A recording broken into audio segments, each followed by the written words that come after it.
இல்ல மக்கள் எனக்கு புரியல என்ன நடக்குதுங்க. திடீர்னு அக்கா வந்து அமித்தை லாக் பண்ணி வச்சு உட்காந்து பேசிட்டு இருக்காங்க.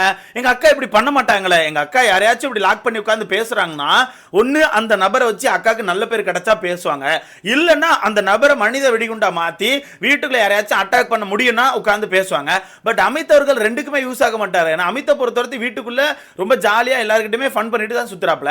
அப்படி இருக்கும்போது அமித்தை வச்சு வீட்டுக்குள்ள யார்ட்டையும் சண்டையும் போட முடியாது. அண்ட் அமித் அவர்களுக்கு பெரிய கைத்தட்டலோ அமித் அவர்களுக்கு பெரிய சப்போர்ட்டும் இல்ல. அப்படி இருக்கும்போது அமித்தை வச்சு அக்காக்கு நல்ல பேரும் கிடைக்க போறது இல்ல. என்ன திடீர்னு அக்கா வந்து அமித் கிட்ட இவ்வளவு க்ளோஸா உட்கார்ந்து பேசிட்டு இருக்காங்க. அண்ட் அமித் கிட்ட உட்கார்ந்து பல அட்வைஸ் கேட்டுட்டு இருக்காங்க ப்ரோ. அமித்துமே நேத்து உட்கார்ந்து பாம்போல உட்கார்ந்து அட்வைஸ் கொடுத்துட்டு இருக்காரு. அந்த மனுஷனை பார்க்கும்போது எனக்கு பாவமா இருக்கு. ஏன்னா ரொம்ப இன்னசென்ட்டா இருக்காரு, ரொம்ப ஜாலியா இப்படி பண்ணிக்கோங்க அப்படி பண்ணிக்கோங்க, வீட்டுக்குள்ள இந்த மாதிரி குரூப் பண்றாங்க அந்த மாதிரி குரூப் அப்படி பண்றாங்க, சோ இதெல்லாம் பார்த்து புரிஞ்சு நடந்துக்கோங்கன்னு சொல்லிட்டு பாருக்கு நம்ம அமித் அவர்கள் உட்கார்ந்து பயங்கரமான அட்வைஸ் கொடுத்துட்டு இருக்காரு ப்ரோ. பட் நம்ம அக்கா அந்த அட்வைஸ் எல்லாம் கேட்பாங்களான்னு கேட்டீங்கன்னா வாய்ப்புகளே கிடையாது. ஏன்னா அக்காவை பொறுத்தவரைக்கு ஒருத்தர் கிட்ட பழகுறாங்கன்னா ஏதாச்சும் யூஸ் பண்ண மட்டும் தான் பார்ப்பாங்க. அந்த வகையில் எனக்கு தெரிஞ்சு அக்கா இன்ஃபர்மேஷனை எடுக்கிறதுக்கு மட்டும் தான் இத்தனை நாட்களா யூஸ் பண்ணிட்டு இருந்தாங்க. பட் சடன் அக்கா ஒரு மாதிரி அட்வைஸ்லாம் வாங்கிட்டு இருக்காங்க ப்ரோ. அக்கா இப்படி பண்ண மாட்டாங்கல்ல ப்ரோ. எனக்கு தெரிஞ்ச அக்கா இப்படி பண்ண மாட்டாங்க. நேற்று எனக்கு என்னமோ ரொம்பவே புதுசாக இருந்துச்சு. என்னென்ன விஷயங்கள் அப்படிங்கிறத மொத்தமாக பார்த்துடலாம். அண்ட் அது மட்டும் இல்லாமல் அந்த டாக்ஸிக் கேங் வந்து இன்னும் திருந்தலை ப்ரோ. சேதனை இப்போ தான் அந்த பால் மேட்டரை ஃபுல்லாக எடுத்து போட்டு அடிச்சு விட்டு போயிருக்காப்புல. அந்த பால் மேட்டரை இவ்வளோ தூரம் அடிச்சதுக்கு அப்புறம் கூட அக்கா வீட்டுக்குள்ள போயிட்டு புதுசாக ஒரு மேட்டரை எடுத்து சண்டையிலுக்கு ட்ரை பண்ணிட்டு இருக்காங்க ப்ரோ. ஆனால் எனக்கு என்னன்னா சாட்டர்டே சண்டேல நீங்கள் பேச மாட்டேங்கிங்க. சாட்டர்டே சண்டே எபிசோட்ல அண்ணன் கேட்கும் போது ஊமை மாதிரி பே பே பே பேச தெரியாது பே அப்படின்ற மாதிரி நிற்கிறீங்க. ஆனால் சாட்டர்டே சண்டே எபிசோட் முடிஞ்ச உடனே பேக் டு த ஃபார்ம் அப்படின்னு சொல்லிட்டு வந்து வீட்டுக்குள்ள எங்கே சண்டை இழுக்கலாம், யாருக்கிட்ட சண்டை போடலாம், யாரை அடிச்சு மண்டையை உடைக்கலாம்னு சொல்லி பார்த்துட்டு இருக்கீங்களா, என்ன கதை. அந்த வகையில் நேற்று நைட் உட்காந்து நம்ம திவ்யா வந்து அடுத்த சண்டை வீட்டுக்குள்ள எப்படி போடலாம், யாருக்கிட்ட சண்டை போடலாம், யாரெல்லாம் அடிச்சு பறக்க விடலாம்னு சொல்லி பிளான் போட்டுட்டு இருக்காங்க. அந்த வகையில் புதுசாக அக்கா ஒரு சண்டையை கையில் எடுத்திருக்காங்க. அதுதான் சீனி மேட்ரு. ஸோ எனக்கு தெரிஞ்சு இன்னைக்கு காலையில் அந்த சீனி மேட்டரை வச்சு நிறைய சண்டைகள் வரதுக்கான வாய்ப்பு இருக்கு.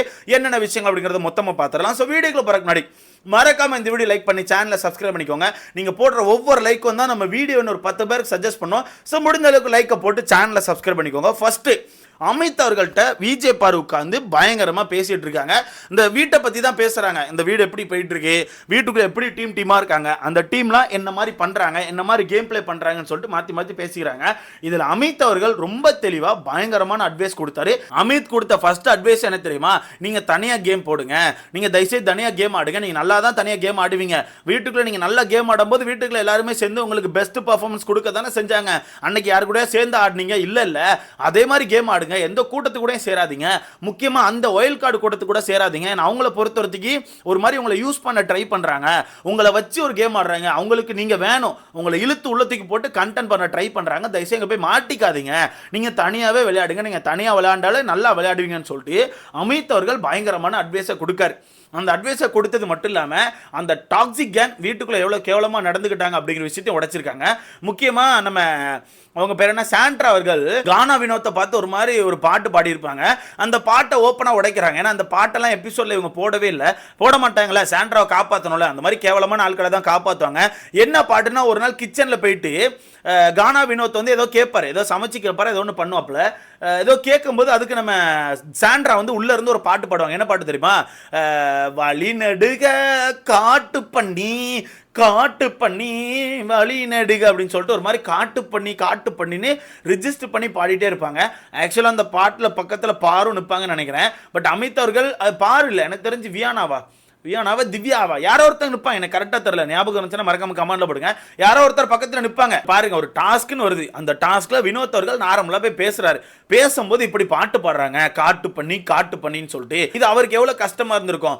இந்த டாஸ்க்ல அவங்க ரெஸ்ட் ரூம் வரும்போது வினோத் அவர்கள் எவ்வளவு அழகா ஹேண்டில் பண்ணாரு, எவ்வளவு அழகா வரவேற்றாரு, எவ்வளவு அழகா பேசினாரு. ஆனா இவங்க இப்படிதான் பேசுறாங்க, இதுதான் அவங்க. ஸோ அதனால புரிஞ்சுக்கோங்க, அவங்க கூட சேராதீங்கன்னு சொல்லிட்டு விஜய் பார்வதிக்கு பயங்கரமான அட்வைஸை கொடுக்குறாங்க. பட் அண்ணனுக்கு ஒன்றும் தெரியாதுல, விஜய் பருவ பொறுத்தவரைக்கு இங்கே எல்லா விஷயத்தையும் கேட்டுட்டு நேராக போயிட்டு அவங்க அண்ணங்கிட்ட போய் சொல்லிட்டு இருப்பாங்க. அண்ணா அமித் வந்து இப்படி சொன்னார் அண்ணா, அக்கா அமித் வந்து உங்களை பற்றி இப்படி சொன்னாருக்கான்னு சொல்லிட்டு கண்டிப்பாக போய் சொல்லுவாங்க. அதுதான் அக்காக்கான ஒரு கேவலமான எச்ச கேமு. அப்படி இருக்கும்போது அமித் அவர்கள் பயங்கரமான அட்வைஸை கொடுத்துட்டு உங்களுக்கான கேமை தனியாக போடுங்க, அந்த கூட்டத்து கூட சேராதீங்க. அந்த கூட்டம் உண்மையாகவே புருஷம் பொண்டாட்டியாக தான் விளையாடுறாங்க. பல இடங்களில் நானே பார்த்துருக்கேன், 2 பேரும் மாற்றி பேசி தான் நிறைய விஷயங்களை பண்ணிட்டு இருக்காங்க. ஆனால் வீட்டுக்குள்ள வாண்டடா நாங்க புருஷன் பொண்டாட்டியா விளையாடல, நாங்க தனித்தனியா விளையாடுறோம்னு சொல்லிட்டு இருக்காங்க. ஸோ அவங்க கேம் வந்து ரொம்ப மோசமா இருக்கு. ஸோ நீங்க வந்து அதுக்குள்ள போகாதீங்கன்னு சொல்லிட்டு விஜய் பார்வதிக்கு பயங்கரமான அட்வைஸை கொடுத்துட்டு இன்னொரு விஷயத்தையும் சொல்றாப்ல. என்னன்னா, ஒருவேளை நீங்க அந்த வீட்டில் ஒரு மாதிரி தனியா இருக்க மாதிரி ஃபீல் பண்ணாலோ, இல்ல ஏதாவது விஷயத்தை யோசிக்கணும் பேசணும்னு நினைச்சாலோ, ஏதாவது ஒரு முக்கில் போய் உட்காந்து உங்களுக்கு நீங்களே பேசிக்கோங்க.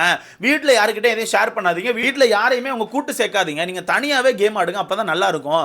மற்றபடி நார்மலா பேசும்போது எல்லாரும் கூட பேசுங்க, ஆனா கேம்னு வரும்போது கொஞ்சம் தனியாவே விளையாடுங்கன்னு சொல்லிட்டு பயங்கரமான அட்வைஸ் கொடுத்தாப்புல. பயங்கரமான அட்வைஸ், என்ன பொறுத்தவரைக்கும் நல்ல அட்வைஸ். ஆனா யாருக்கு சொன்னாங்க அப்படிங்கிறது தான் கொஞ்சம் தப்பா இருக்குது. விஜய் பார்வதியை பொறுத்தவரைக்கும் அதை எதுவுமே காதல போட்டுக்க மாட்டாங்க. அந்த இடத்துல ஒரு மாதிரி தலையாட்டிட்டு அதுக்கப்புறம் போயிட்டு தலைகள் இருந்தா ஆடுவாங்க. அந்த வகையில் விஜய் பார்வதி திருந்த மாட்டாங்க அப்படின்னு நமக்கு தெரிஞ்ச விஷயம் தான். பட் ஏன் விஜய் பார்வதி இப்ப சடனா அமித்தை பிடிச்சு வச்சிருக்காங்க, அதுதான் இப்ப எனக்கான ஒரு கொஸ்டினா இருக்கு. இதை பத்தி உங்களுக்கு ஏதாவது தெரிஞ்சுன்னா மறக்காம கமெண்ட்ல போட்டுருங்க. ரெண்டாவது, அந்த டாக்ஸிக் கேங் இன்னும் திருந்தல ப்ரோ, இன்னும் திருந்தல.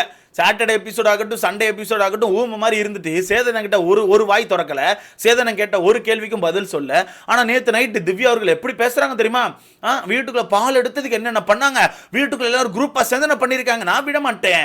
சீனி எடுத்திருக்காங்க, சீனி காலியா இருக்கு, யாரை கேட்டு சீனி எடுத்தாங்க? சீனி பொது தானே, சீனி பொதுவான சீனி தானே, யாரை கேட்டு இவங்க அல்வா செஞ்சாங்க? நான் விட மாட்டேன், நான் கண்டிப்பா கேட்பேன், நாளை காலைல நான் சண்டை போடுவேன்னு சொல்லிட்டு இப்போ அக்கா சீனி மேட்டரை கையில் எடுத்தாச்சு.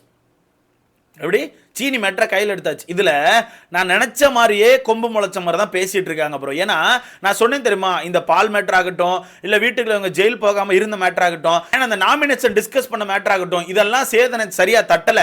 அதனால கண்டிப்பா இந்த வீட்டுக்குள்ள பண்ணுவாங்க, வேணா பாருங்கன்னு. அதே மாதிரி நேத்துக்கான எபிசோட் முடிஞ்சோடனே விஜய் பார்வதி சொல்றாங்க, நான் நாமினேஷன் சும்மா தானே பேசினேன், அது பேசுறது என்னோட உரிமை தானே, அதை யாரும் பண்ணக்கூடாதுன்னு சொல்லக்கூடாது, நான் சும்மா பேசினேன், யார் யாரை நாமினேட் பண்றா, வேற யாரை நாமினேட் பண்ணா கரெக்டா இருக்கும்னு சொல்லி பேசினேன், இதெல்லாம் எனக்கு ஒன்றும் தப்பு கிடையாது, நான் எனக்கான கேம் ஆடுறப்பா, இதுதான் எனக்கான கேம் அப்படி சொல்லிட்டாங்க. அப்ப கண்டிப்பா இன்னைக்கும் நாமினேஷன் டிஸ்கஸ் பண்ணுவாங்க அப்படிங்கிறது தெரிஞ்சு போச்சு. அண்ட் அது மட்டும் இல்லாம அக்கா அந்த பால் மேட்டர் எப்படி சொல்றாங்க தெரியுமா, நம்ம பால் மேட்டரை சண்டை போட்டதெல்லாம் கரெக்ட் தான்க்கா, ஆனா நம்ம ஜெயிலுக்கு போயிருந்திருக்கணும். சேதனை அதான் சொல்றாப்ல, நம்ம ஜெயிலுக்கு போயிருக்கணும். பிக் பாஸ் வந்து எப்ப லெட்டர் அனுப்புனாரோ அதுக்கப்புறமே நம்ம ஜெயிலுக்கு போயிருக்கணும். அந்த டைம் நம்ம ஜெயிலுக்கு போகாம இருந்ததான் பிரச்சனை, மற்றபடி இவங்களெல்லாம் நம்ம கொடுமைப்படுத்தணும் தெரியுமா, அதெல்லாம் பிரச்சனை கிடையாது. வீட்டுக்குள்ள அந்த தோல் உரிச்சு போட்டதாகட்டும், அந்த பால் மேட்டரை வச்சு சண்டை போட்டதாகட்டும், எல்லாமே நியாயமான சண்டை தான்க்கா, அதனால நம்ம அதை பண்ணலாம், தப்பு கிடையாதுக்கான்னு சொல்லிட்டு திருப்பியும் பேக் டு த ஃபார்ம் வந்துட்டு இருக்காங்க. அண்ட் அது மட்டும் இல்லாம வீட்டுக்குள்ள முந்தானத்து நினைக்கிறேன் நம்ம வியானா அவர்கள் இருக்கிற சீனி எல்லாம் தட்டி ஒரு ஹல்வா செஞ்சிருப்பாங்க. ஹல்வானா சீனி மட்டும் தட்டி செய்யறதா ப்ரோ? நான் கவனிச்சேன் ப்ரோ, இவங்க என்ன பண்ணாங்க தெரியுமா, வெறும் சுடுதண்ணி ஒரு மாதிரி வச்சுட்டு அதில் ரவ்வையா ஏதோ ஒன்று போட்டு கிண்டிட்டு, கொஞ்சம் அதை கிண்டிட்டு அதுக்கப்புறம் பீட்ரூட்டை அரிஞ்சு ஒரு மாதிரி சாறை எடுத்து வச்சுருந்தாங்க, அந்த சாறை ஊற்றிட்டு நல்லா சீனியை தட்டி கிண்டிட்டாங்க, அவ்வளோதான். ஹல்வா இப்படி தான் ரெடி பண்ணாங்க. அதை பார்த்து நானே மிரண்டு போயிட்டேன். சீனியை தட்டியாச்சு, சீனியை தட்டிட்டு உடனே ஸ்பூனை வச்சு டேஸ்ட் பண்ணுறாங்க, டேஸ்ட் இல்லை, சீனியை தட்டி உடனே ஸ்பூன் வச்சு டேஸ்ட் பண்ணுறாங்க, டேஸ்ட் இல்லை, சீனியை தட்டுன்னு சொல்லிட்டு ஒரு டப்பா சீனி தட்டினாங்க, ஒரு டப்பா சீனியை தட்டி கிண்டுன்னு கிண்டாங்க. இப்போ வீட்டுக்குள்ள சீனி இல்லை போல, ஓகேவா? அதை இப்போ திவ்யா பிடிச்சிக்கிட்டாங்க. நான் நாளைக்கு காலையில் கேட்பேன், பால் எப்படி பொதுன்னு சொல்லிட்டு என்ன போட்டு அடிச்சிங்களோ, சீனியும் பொது தான், சீனி எல்லாருக்கும் பொதுவான சீனி தான். நாளைக்கு காலைல காப்பி குடிக்க சீனி இல்லை, நான் நாளைக்கு காலைல சண்டை போடுவேன், பாப்பா என்ன நடக்குன்னு சொல்லிட்டு, என்ன மட்டும் அடிக்கிங்களா, நான் விட மாட்டேன்னு சொல்லிட்டு அக்கா பேக் டு த ஃபார்ம் எடுத்திருக்காங்க. ஸோ கண்டிப்பாக இன்னைக்கு சீனி மேட்ரு வீட்டுக்குள்ளே வரும்.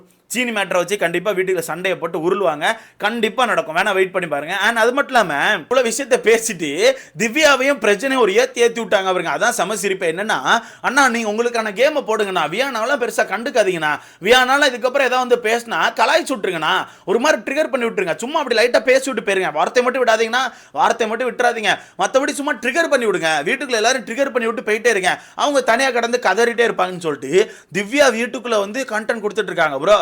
அப்போ சேதனை சொன்னது கரெக்டு தானோ, திவ்யா தான் சாண்ட்ராவை கெடுத்திருப்பாங்களோ, இல்லை எனக்கு புரியல. ஏன்னா திவ்யா இப்படி உட்காந்து கண்டென்ட் கொடுத்து இன்னைக்கு தான் பார்க்குறேன் ப்ரோ. திவ்யா சொல்கிறாங்க, பிரச்சனை யார் வந்தாலும் ட்ரிகர் பண்ணி விட்டு போயிட்டே இருங்க, உங்களுக்கு ட்ரிகர் பண்ண தெரியலன்னா சும்மா ட்ரிகர் பண்ணி விட்டுட்டு போயிட்டே இருங்க, நான் பார்த்துக்கலான்னு சொல்லிட்டு பயங்கரமாக பேசுகிறாங்க ப்ரோ. நானே ஷாக் ஆகிட்டேன் சத்தியமா, என்னடா இது அப்படின்னு சொல்லிட்டு. அண்ட் அது மட்டும் இல்லாமல் இவ்வளோ விஷயத்தை பேசி முடிச்சுட்டு நைட் எல்லாரும் வெளியே உட்கார வச்சு திஷ்டி சுத்தி போடுறாங்க. 50 நாள் ஆயிட்டான், வீட்டுக்கு ரொம்ப திஷ்டி விழுந்திருக்குமா, அதனால திஷ்டி சுத்தி போடுன்னு சொல்லிட்டு எல்லாருக்கும் திஷ்டி சுத்தி போட்டுட்டு இருக்காங்க ப்ரோ. இவங்களை என்ன சொல்லுங்க, இவங்களை என்ன சொல்ல? சுத்தி போட்டது யாரும் தெரியுமா? திவ்யா.